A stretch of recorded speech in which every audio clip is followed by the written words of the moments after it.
this third Sunday of Lent, let me invite you to reflect on one of the consistent, persistent, and repeated things throughout Lenten season, which is the compassion and mercy of God. It is something that we need to hear again and again. It is something that we need to be reminded again and again. That the Lord is faithful and consistent. His love never changes, no matter how we behave and no matter how serious our sins may be. And we can be sure about this because the Holy Scripture says His love is like the sun that gives warmth and light to the good and to the bad alike. His love is like the rain that falls both on the good and the bad. And we are called to imitate the love of God. But because we find it difficult, it is hard for us also to think that God can actually love us that way, faithful and consistent. In fact, I heard one atheist in a debate who said to the Christian opponent, he said, "Your God is a monster."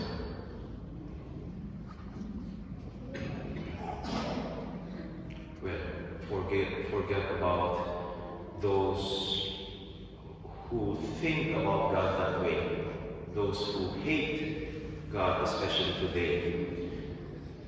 Let us rather focus on a more serious question,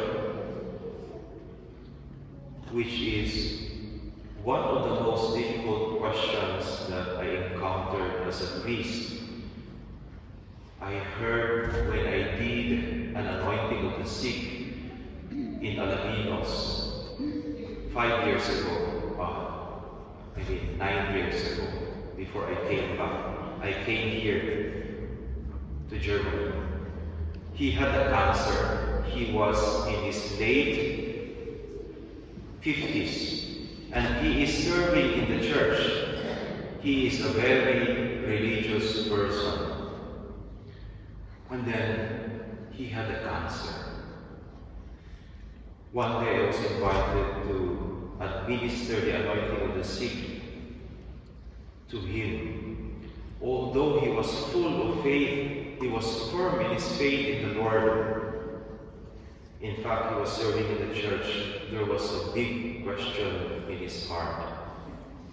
He said to me, "Father, I have no doubts about my faith in God, but I just don't understand what is happening to me. Am I a bad person? I know I am not a holy person, but what did I do to deserve this? Ano ang ginawa kong kasalanan para magkasakit ako ng ganito?"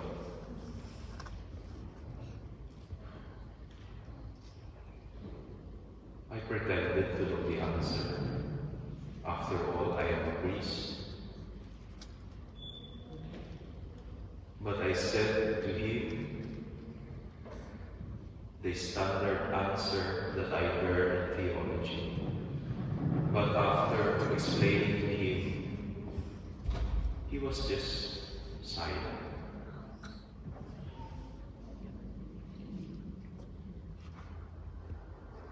After the anointing, we talked for a few more minutes, and then I went home. While on my way back to the parish, sitting inside the tricycle, I was deeply disturbed. by his question.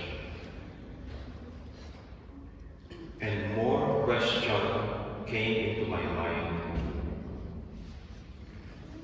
One of them is, if God's love is so constant, it never changes, does it matter whether we live a good life or bad, whether we sin or not? Does it matter? If God's love never changes, if His love is constant and faithful.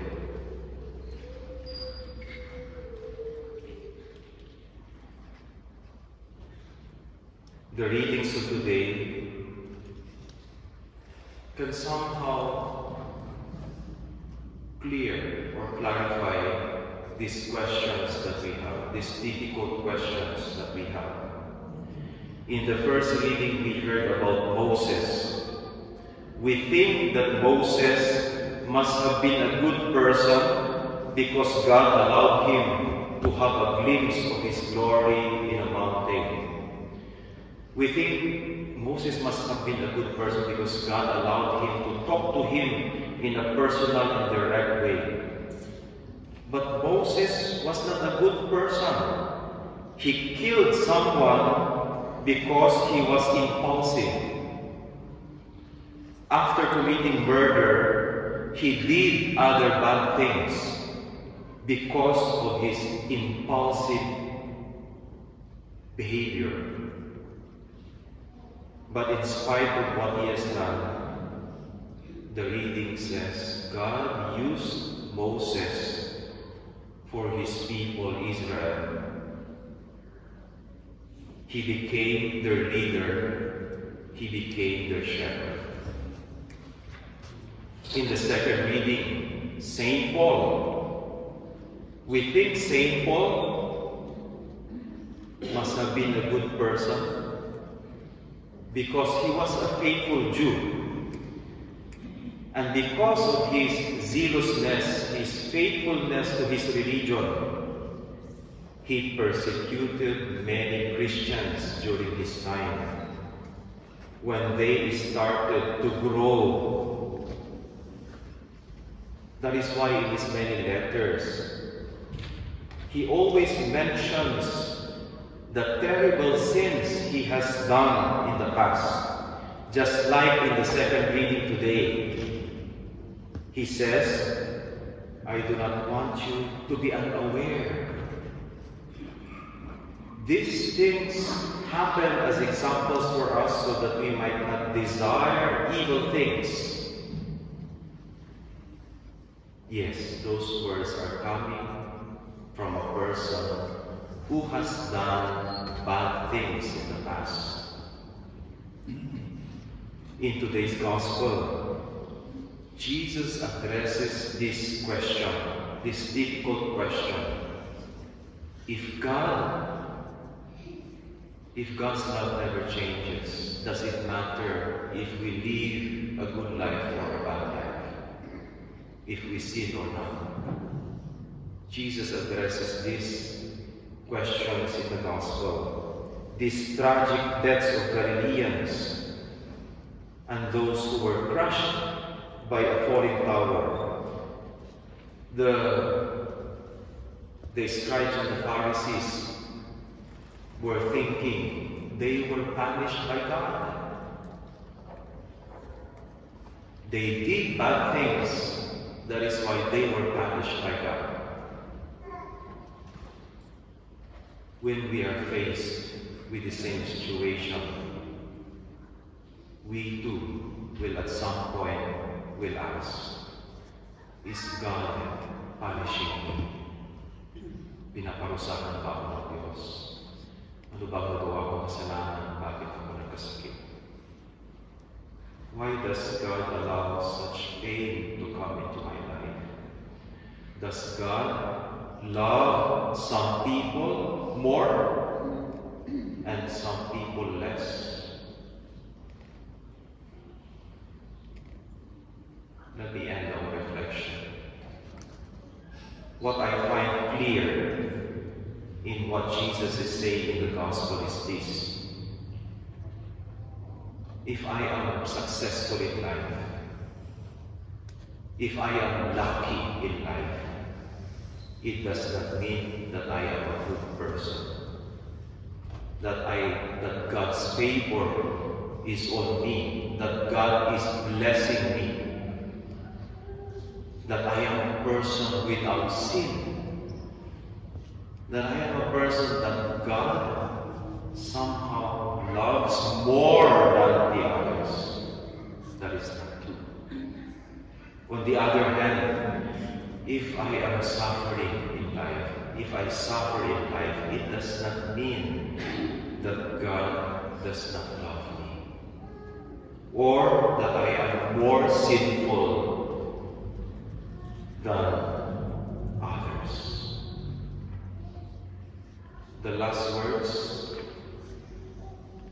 that I heard from that sick person that I administered anointing to the sick were, Father, I do not understand why is this happening to me, but I remember those many happy moments in my life, and I always said, God is good, God loves me. Father, I know He loves me now even more.